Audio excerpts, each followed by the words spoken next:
evening everyone, welcome back to my channel, welcome back to Uncle Anime. And let's proceed na sa ating Voltes 5 Legacy episode 58. Yes, 58 na tayo. So let's go! So episode 58, ayun nga, sa 57 nagtapos na pinaplan ni Zardos sa sila na ang lumaban sa Voltes 5 team. So ito na yung nangyari, General Kirat or Draco versus Big Bird, Zandra versus Jamie, and then ito ang lakas, Zardos versus Steve and Mark. So ito nangyari, bardagulan ang Voltes 5 team at ang ating Buzanian team dito, bakbakan, suntukan. Tapos napunta tayo kay Zul, which is nagpa-smoke screen na merong sleeping gas na natalo or napatulog niya yung dalawang gwardiya na nagagwardya sa kanya or nagbabantay sa kanya, and then nilagyan niya ng isang super virus ang computer ng EDF para masira daw ang communication at lahat-lahat na mga gamit ng EDF doon. Pero nakita ito at hindi niya alam na mayroong CCTV, parang CCTV camera doon sa loob kung saan na kwarto siya nakalagay. Nga nakita ni Dr. Hook na tama si Mark, may gagawin talagang hindi maganda ang Buzania na si Zul. So ayun na nga, nakita ni Dr. Hook at ayun, pinaalarman niya at pinapuntahan si Zul doon sa kanyang kwarto.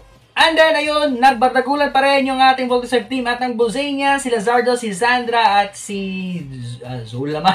si Zardo, si Sandra at si Draco. Pero ayun, pinatigil ni Zardo sa tama na kasi hindi pala ang pagpatay ang kanyang gusto sa Voltes 5 team at ang gusto niya lang ay hulihin sila at ikulong para ipakita kay Zambojil na nahuli niya na ang mga Voltes 5 pilots na siyang balakid sa pagsakop niya sa Terra Air 2. Pero ang hindi niya alam, sabi nga doon ni Steve na meron siyang plano na hintayin lang nila ang teleportalis na mag-activate.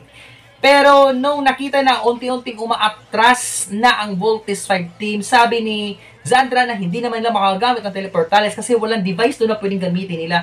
Pero ang hindi pala alam ng mga Buzanians dito, lalo na ni Zardos, na pinatakas niya si Little John kasi nga bata lang. Pero naisip niya na ito palang ginawa ni Steve bago umalis si Little John. Sabi niya dito na Little John, ito yung paraan para makaalis at makasurvive tayong lahat. I-try niyong i-hack ni Octo-1 ang aparato sa labas na ma-activate yung teleportalis at magbigay ka ng signal na ma-activate mo na ang teleportalis para makalabas kami dito sa lungga ng mga Buzanian. So ayun, gumana yung teleportalis natin at nakalabas sila. At bago nakalabas, ito pa yung ginawa. Oh, meron pang pabebe time dito si Steve, si Jamie at si Mark. Kasi dalawang kamay lang naman ang sumalo dito kay Jamie kasi nahuli siya. And then nakuha siya ni Mark at ni Steve, and then may patingin-tingin pa. Then ayun, si Big Bird nangaasar na naman. And then nahuli ulit ni Dr. Hook si Zul dito. Pero ito lang, merong lumabas or pumasok na, ay hindi pala lumabas, but meron lang nakapasok na flying saucer sa EDF, and then nakapasok yung mga yung mga sundalo na kumuha kay Zul dito at nakatakas si Zul sa EDF. Tapos sabi nga ni Zul dito, tapos na ba, galit na galit ba si Zardos? And then sabi ng ng soldier, yes, galit na galit sa'yo. So ayun, kabahan na dito si Zul kung anong mangyayari. And then ito pa, isang side trip lamang, nakita natin na sinulong ng mga rebuilding Buzanians ang lungga ni Zul dito, which is hindi na nakabalik si Zul. Sinugod nila ito kasi nakita nila yung parang, let's say, meron kasing parang radar din si Rutger na nilagay niya siguro sa kanyang katawan.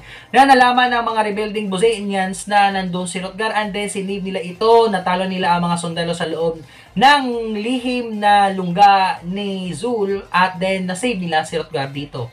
Andun na, nahuli na, at nagkabalik na si Zul sa lungga ng mga or sa base ng mga Buzanian. And then ayun, sabi nga natin na wala pang binubuhay na traidor dito si Zardos.